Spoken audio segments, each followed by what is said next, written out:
Hi again, this is video number 3. So we had the intro, we did the open palm bocce twirl, and now we're going to do the finger roll bocce twirl, okay? And so just to give you the side view of what we're doing, we're playing the taiko, and what's going to happen is this finger, this little index finger that normally is wrapped around this way, is going to just do a quick jump on top of the bocce, and the bocce is going to go around that finger back into playing position. So that's our high-tech slow-mo vision of it, right? You got the finger, then the roll, and then back to playing position. In a faster pace, it looks like that. So just simply, it's just like that. And that can happen during a pattern as a separate choreography piece from a pattern, but we're going to do that exercise together right now in the format that I explained in video 2, which is our level 1, our level 2, and our level 3. So level 1 is you pick one side of the body. I'm always going to lead with my left because that's my non-dominant hand and I force it into submission, but we're going to do the one side of the body in isolation. So let's just do that finger roll, slow and steady, 10 times through. Ready? 1, 2, 3, 4, 5, 6, 7, 8, 9, 10. Okay? Notice that my bocce was kind of floating a little bit more freely than maybe even in the open palm twirl, and that's okay. That is to be expected with this style of bocce twirl. But as we do this 10 again, pay attention to how my hand is trying to shift up and down the bocce to find my center point or my preferred playing spot. And that's just something that you will get more muscle memory on to your own body as you learn to do this twirl more and more. So we're going to do 10 more slowly. And this time, in addition to watching my finger pop up and do the roll, you might want to pay attention to how my hand kind of shifts up and down like this to adjust where I am. And that's just something that I'm doing so automatically. I didn't think to explain it to you the first time through. So we're going to do that one more time. Ready? 1, 2, 3, 4, 5, 6, 7, 8, 9, 10.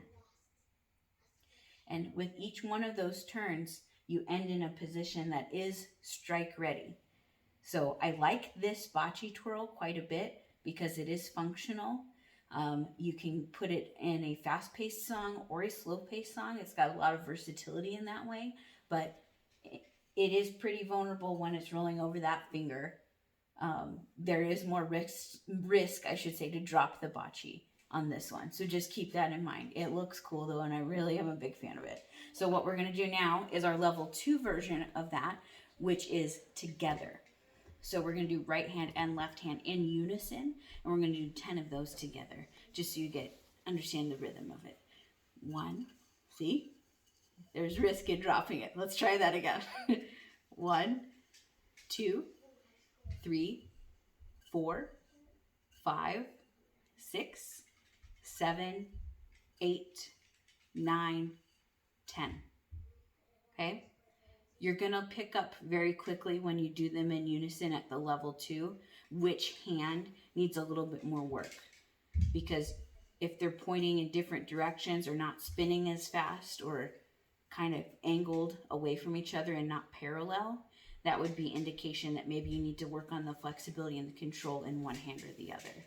So we'll do 10 more of those, and then we'll go to level 3, which is 1, 2, 3, 4, 5, 6, 7, 8, 9, 10. Before we go to level 3, from this angle, you might also notice that with this bocce twirl, it kind of has a natural dip down before the spin, and that's okay, because you're putting them into start position to do the finger rollover. So they kind of dip and then do the spin. And that's okay. That's just a unique trait to how this bocce twirl works, right? Level 3, if you remember, is the alternating between right and left. So we're going to do 10 of those. We go 1, 2, 3, 4, 5, 6, 7, 8, 9, 10. This is like level 3.5 or level 4, but you can always adjust the tempo in any of these repetitions and skill drills to make it that much harder for yourself too. So you can go 1, 2, 3, 4, 5, 6, 7, 8, 9, 10, right? So whatever your comfort level is, or however far you want to try to push yourself, use this level 1, 2, 3 structure and then embed tempo to make it hard and adapt to your unique situatedness to push yourself to the next level. Okay, so that's the end of video 3, and we'll talk to you soon.